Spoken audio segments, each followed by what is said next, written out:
Good morning, all of you. I hope you all will be fine. Students, हमने geography का chapter 6 विनिर्माण उद्योग ये चैप्टर स्टार्ट किया हुआ था। इसके इम्पॉर्टेंट क्वेश्चंस के बारे में हमने डिस्कस किया था। आज हम इन नेक्स्ट क्वेश्चंस को डिस्कस करेंगे। चैप्टर 6 विनिर्माण उद्योग। So let's start our topic. Our first question is भारी उद्योग तथा हल्के उद्योग में अंतर स्पष्ट करें। आंसर, उद्योगों में प्रयोग होने वाले कच्चे माल और तैयार माल की प्रकृति के आधार पर उद्योगों को दो भागों में बांटा जाता है, भारी उद्योग और हल्के उद्योग। भारी उद्योग कौन से होते हैं? ये वे उद्योग हैं जिनका कच्चा और तैयार माल दोनों ही भारी होते हैं, मतलब इनका अधिकांश काम मशीनों की सहायता से किया जाता है। लोहा इस्पात उद्योग और सीमेंट उद्योग इसके मुख्य उदाहरण हैं। इनमें तैयार माल और कच्चे माल का परिवहन खर्च अधिक होता है। तो भारी उद्योग कौन से होते हैं? जिसमें कच्चा माल और तैयार माल दोनों ही आता है। नेक्स्ट है हल्के उद्योग। ये वे उद्योग हैं जिनका कच्चा और तैयार माल दोनों ही हल्के होते हैं और इनमें महिला श्रमिक भी काम करती हैं। इसके एग्जाम्पल क्या क्या हैं? बिजली के पंखे, सिलाई की मशीनें, रेडियो आदि बनाने वाले उद्योग हल्के उद्योगों की श्रेणी में आते हैं और इनमें परिवहन का खर्च कम आता है। तो ये था इन दोनों में अंतर। नेक्स्ट है महाराष्ट्र और गुजरात में सूती वस्त्र उद्योग के स्थानीयकरण के कारणों की व्याख्या करें। महाराष्ट्र और गुजरात में, तो फर्स्ट पॉइंट है इसका, इन राज्यों की काली मिट्टी कपास की उपज के लिए अति उत्तम है। तो फर्स्ट अंडरलाइन दिस पॉइंट, कपास की काली मिट्टी किस फसल के लिए अधिक उपयुक्त होती है? कपास की, इसीलिए यहाँ अधिक कपास पैदा होती है। महाराष्ट्र और गुजरात में काली मिट्टी पाई जाती है। अधिक जनसंख्या के कारण यहाँ मजदूर और कारीगर सस्ते व आसानी से मिल जाते हैं। इन राज्यों में बैंकिंग प्रणाली विकसित है। यहाँ बहुत से पूंजीपति रहते हैं, इसीलिए इस उद्योग के विकास के लिए पूंजी प्राप्त हो जाती है। यहाँ यातायात और संचार के साधन अधिक विकसित है। यहाँ श्रम और बिजली दोनों ही आसानी से और सस्ती दर पर मिल जाती है। मुंबई इस क्षेत्र का एक बहुत बड़ा प्राकृतिक पतन है। यहाँ मिस्र और संयुक्त राष्ट्र से, मतलब इन दोनों देशों से लंबे रेशे की कपास मंगवाई जाती है। देश की मिलों में तैयार सूती कपड़ा विदेशों में भेजा जाता है। नेक्स्ट है भारत के सीमेंट उद्योग का संक्षेप में वर्णन करें। सीमेंट भवनों, फैक्ट्रियों, सड़कों तथा बांधों के निर्माण के लिए आवश्यक है। सीमेंट निर्माण उद्योग के लिए भारी कच्चा माल जैसे चूना, पत्थर, सिलिका, एल्यूमिना और जिप्सम की आवश्यकता होती है। अतः यह उद्योग कच्चे माल के निकट स्थापित किया जाता है।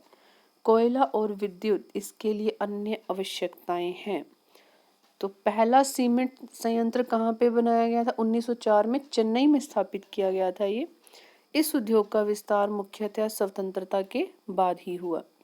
आज देश में 128 बड़े तथा 332 से अधिक छोटे सीमेंट संयंत्र स्थापित किए जा चुके हैं।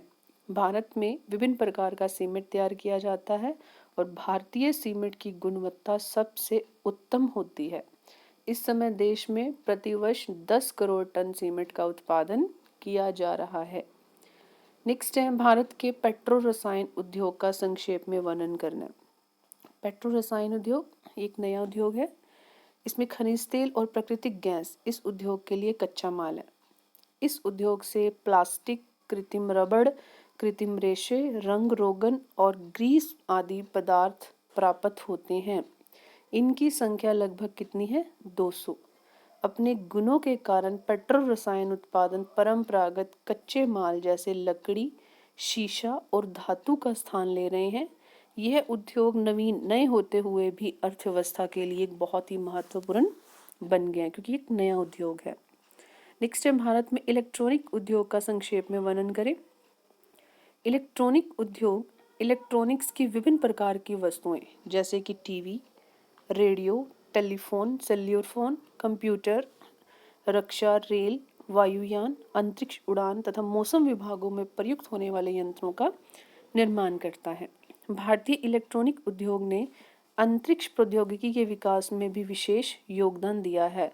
और underline this point next, Bangalore electronic उद्योगों की राजधानी है और इसके रूप में विकसित भी हो गई है। हैदराबाद, दिल्ली, मुंबई, चेन्नई, कलकत्ता, कानपुर, लखनऊ तथा कोयम्बटूर इलेक्ट्रॉनिक वस्तुओं के अन्य महत्वपूर्ण उत्पादक केंद्र हैं। भारत में 18 सॉफ्टवेयर प्रौद्योगिकी के पार्क विकसित किए जा चुके हैं। नेक्स्ट है, क्या औद्योगिकरण से गरीबी दूर हो सकती है? किसी देश की गरीबी को कम करने में वहाँ के उद्योगों का प्रमुख हाथ होता है। गरीबी को दूर करने में उद्योग हमारी किस प्रकार सहायता करते हैं? निम्न प्रकार से। पहला पॉइंट है, उद्योगों में बहुत बड़ी संख्या में, देखो उद्योगों से लोगों को काम मिलता है, मजदूर बहुत बड़ी संख्या में काम करते हैं। प्राय कौन से वर्ग से? निर्धन वर्ग से लोग यहाँ रोजी रोटी के लिए आते हैं, तो वहाँ उन लोगों को काम मिलता है। सेकंड, उद्योगों में बड़े पैमाने पर उत्पादन होने के कारण उपभोक्ताओं को दैनिक जीवन की जरूरी वस्तुएं कम दामों पर सस्ती मात्रा में मिलती है। अधिक उत्पादन से हमेशा कीमतों में कमी आती है, जहाँ उत्पादन अधिक होगा वहाँ कीमत भी कम होगी। नेक्स्ट, ग्रामीण क्षेत्रों में जनसंख्या के दबाव को भी औद्योगिकरण द्वारा कम किया जा सकता है।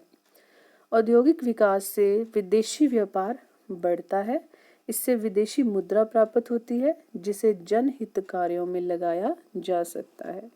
नेक्स्ट है, भारत की अधिकांश जूट मिलें पश्चिम बंगाल में क्यों स्थित है? कारण बताना है। पहला, यहाँ जूट उत्पादक क्षेत्र मिलों के निकट स्थित है।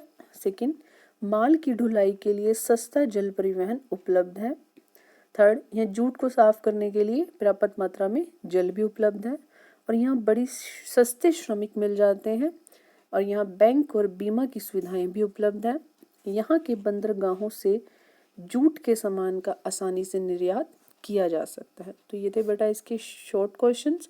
अब इसका वन लॉन्ग क्वेश्चन है, उद्योगों की अवस्थिति को प्राप्त करने वाले कारकों की व्याख्या करें। पहला पॉइंट है, कच्चे माल की निकट उपलब्धि। उद्योग धंधों के विकास के लिए कच्चे माल की आवश्यकता होती है। देखो उद्योगों के लिए कच्चा माल अनिवार्य है, अतः कारखाने इन्हीं स्थानों पर स्थापित किए जाते हैं जहाँ कच्चा माल आसानी से और अधिक मात्रा में उपलब्ध हो जाता है। जैसे कि पश्चिम बंगाल में कौन सा उद्योग है? पटसन उद्योग, क्योंकि यहाँ पटसन अधिक मात्रा में पैदा होता है, तो इसीलिए वहाँ पे पटसन का उद्योग है। सेकेंड है, शक्ति के साधनों की निकटता। उद्योग धंधों के लिए शक्ति के साधन भी होना जरूरी है, तो जो कोयला है वो शक्ति का एक प्रमुख साधन होता है, इसीलिए यहाँ पे कोयले की खदानों के निकट यहाँ पे पटसन के उद्योग स्थापित किए जाते हैं, क्योंकि यहाँ पे कोयला अधिक मात्रा में आसानी से मिल जाता है। नेक्स्ट है, परिवहन और यातायात की सुविधाएं। अब देखो कच्चे माल को एक जगह से दूसरी जगह, मतलब कच्चे माल से तैयार हुआ माल उसे एक स्थान से दूसरे स्थान पर पहुंचाने के लिए किसकी जरूरत होती है? परिवहन की। तो यहाँ पे ये सस्ती मात्रा में उपलब्ध हो जाते हैं। नेक्स्ट है, सरकारी नीतियाँ। जिन क्षेत्रों में सरकार उद्योगों की स्थापना को प्रोत्साहन देगी वहाँ उद्योग धंधों का तेजी से विकास होता है। नेक्स्ट है, मंडियों की निकटता। जिन क्षेत्रों में तैयार माल की खपत के लिए विकसित बाजार और मंडियां होती हैं, यहाँ उद्योगों धंधों के केंद्रित स्थापित किए जाते हैं। नेक्स्ट है, पूंजी की उपलब्धि। यहाँ पे पूंजी अधिक मात्रा में होती है, तो उद्योग उन स्थानों पर केंद्रित हो जाते हैं जहाँ लोगों के पास अधिक पूंजी हो और वहाँ पे बैंकिंग प्रणाली का भी विकास हो चुका हो। तो यही कारण है, देखो इन्हीं सब कारणों के कारण बॉम्बे और कलकत्ता में उद्योगों की स्थापना की गई है। नेक्स्ट है, उचित जलवायु, अनुकूल जलवायु।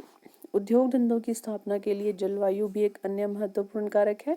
उदाहरण के लिए गुजरात और महाराष्ट्र की गर्म और आर्द्र जलवायु सूती वस्त्र उद्योग की उन्नति में सहायक है, क्योंकि इस जलवायु में धागा नहीं टूटता। तो ये थे उद्योगों की स्थिति को प्रभावित करने वाले कुछ कारक। तो आज के लिए इतना ही। तो आप इन क्वेश्चंस को अच्छी तरह से लर्न करोगे और आप इसे राइट भी करोगे। बाकी के नेक्स्ट क्वेश्चन हम नेक्स्ट वीडियो में करेंगे।